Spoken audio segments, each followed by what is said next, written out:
Ada. Tengok ni. Ini kan Perak Sejahtera 2030 yang tu sendiri ajar hari tu. Alah, inilah. Oh.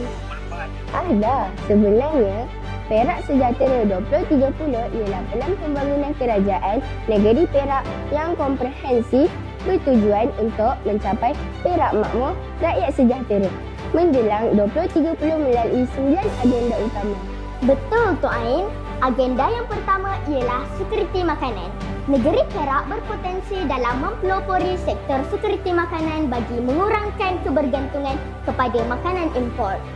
Antara inisiatifnya ialah menggalakkan pelaburan dalam bidang pertanian dan penghasilan makanan, mengenal pasti tanah terbiar untuk penanaman makanan, peternakan haiwan dan aquakultur secara komersial dan mentransformasikan pertanian konvensional kepada pertanian pintar. Pembangunan sosial. Ia memberi tumpuan kepada usaha pembangunan masyarakat Perak yang seimbang, inklusif dan berdaya saing. Ia menekankan aspek kesejahteraan rakyat merangkumi pendidikan, kesihatan, keselamatan sosial serta pembangunan modal insan. Wah, banyak betul komisi hari ni, Midak. Betul. Sekarang semua guna ekonomi digital. Kalau buat betul-betul, pasti untungnya. Murid-murid negeri Perak sekarang sedang menggunakan teknologi digital dalam banyak perkara. Contohnya, dalam urusan perniagaan dan juga perkhidmatan kerajaan. Alhamdulillah. Midak, aku lulus PKSK, Midak. Mantap. Lepas ni masuk TVET lah kan? Masuk TVET. Sebabkan TVET best. Lepas tu senang dapat kerja.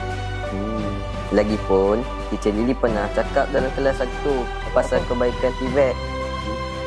100 buah institusi pengajian, 38 buah IPT, 62 buah institusi TVET di 5 daerah, Kinta, Perak Tengah, Manjung, Larut Matang dan Selamat.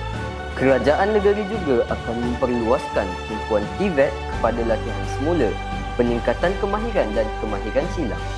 Ia dirangka bagi menambah baik kecekapan modal insan dan penggunaan bakat yang optimum dalam meningkatkan kadar kebolehpasaran.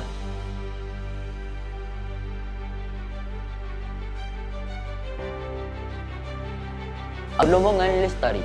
Industri mineral memberikan sumbangan yang sangat signifikan kepada pembangunan ekonomi dan menyediakan sebahagian besar bahan asas kepada industri yang merangkumi sektor pembinaan, pembuatan, perkilangan, pengangkutan, infrastruktur, tenaga dan pertanian. Kelestarian alam dan biodiversiti memberi tumpuan kepada pemeliharaan dan penggunaan lestari sumber semula jadi negeri Perak.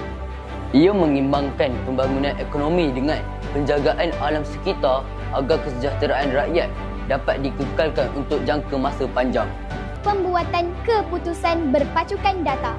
Berdasarkan data, kerajaan dapat meningkatkan mutu perkhidmatan dan keberkesanan dalam perbelanjaan awam. Hasil pengaplikasian kerajaan di pacu data adalah accountability dan ketulusan, pengurangan kos dan kerjasama dengan pihak ketiga, ekosistem data awam yang bertenaga. Tadbir urus projek berkepentingan negeri diperkukuh supaya pelabur lebih yakin untuk melabur di Perak. Setiap projek pembangunan mesti dinilai dan disusun dengan baik agar dana awam digunakan dengan cekap, berkesan dan berhemah. Pemerkasaan pihak berkuasa tempatan PBT yang menekankan usaha memperkukuh keupayaan, keberkesanan dan ketulusan pihak berkuasa tempatan PBT. Korang faham ke pasal Perak Sejahtera 2030? Ya. Mesti dah faham. Cikgu dah ajar kat sekolah. Takkan tak faham lagi.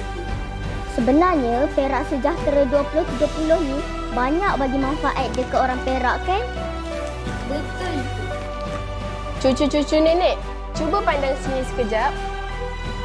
Raikan, sudahlah tu. Di sebalik kejayaan negeri Perak, ada seorang insan yang bekerja keras. Siapa nenek?